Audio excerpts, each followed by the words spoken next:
Have you ever wondered where the line is drawn? When does protection become control? And when does regulation turn into a cage, stifling the very freedom it claims to defend? This isn't just a philosophical question. It's a battle being fought right now in the heart of the digital world, between the titans of technology and the regulators of a continent. It's a story about power, about freedom, and about the future of the internet as we know it. This is a journey that forces us to ask, in the quest to build a safer digital space, are we inadvertently building walls instead of bridges? The tension on this fine line has never been more palpable. We see it in the headlines, in the courtrooms, and in the very code that shapes our online lives. The central question echoes through the halls of power in both Brussels and Silicon Valley. When is control a protective shield for the user? And when does it become a stifling force, choking the innovation and free expression that the internet was built upon? This is the tightrope the European Union is walking, and the world is watching to see if it can maintain its balance. Every new regulation, every fine, every investigation is a step along this precarious path, where a single misstep could mean the difference between a safer internet and a censored one. A recent tremor shook the tech world, a clear signal of this intensifying struggle. The European Union brought its regulatory might to bear on X, the platform once known as Twitter, imposing a staggering fine of 120 million euros, which translates to roughly $140 million. This was not just a financial penalty, it was a statement. Simultaneously, the EU's gaze turned towards another giant, Google, launching an antitrust investigation that probes the very foundations of its artificial intelligence development. These are not isolated incidents but calculated moves in a much larger strategic campaign. These penalties and probes are the sharpest tools in the EU's arsenal as it seeks to tighten its grip on the sprawling digital empires of big tech, with a particular focus on the American corporations that have long dominated the landscape. This regulatory push is primarily enforced through two powerful legal frameworks: the groundbreaking Digital Services Act (DSA) and the long-standing principles of competition law.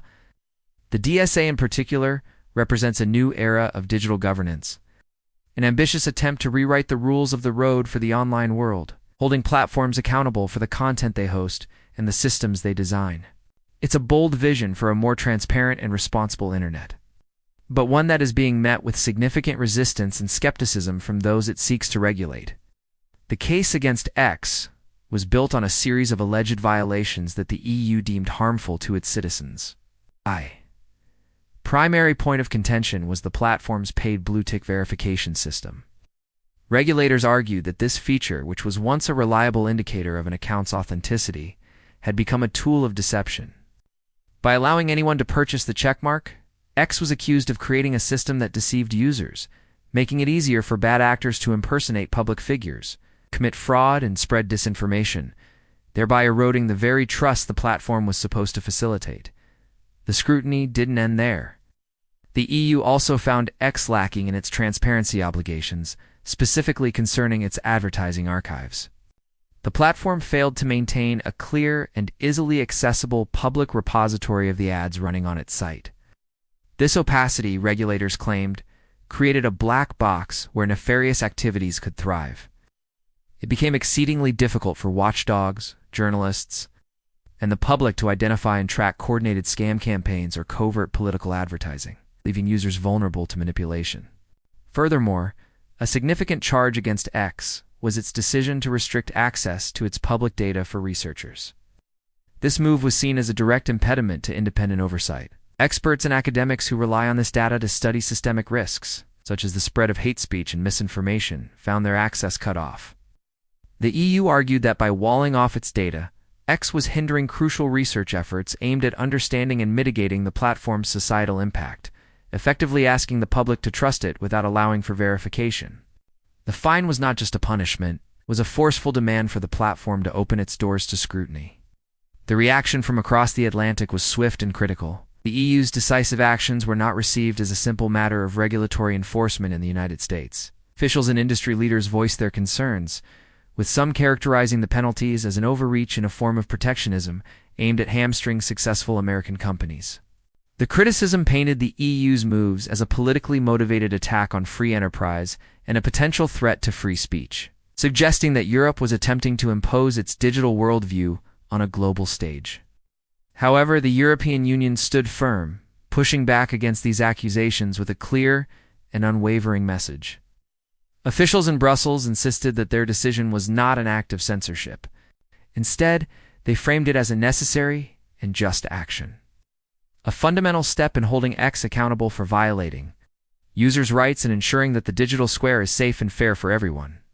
As the dust was settling from the fine against X, the European Commission opened another front in its campaign, launching a formal antitrust investigation into Google. This probe zeroes in on the very heart of the next technological revolution: artificial intelligence.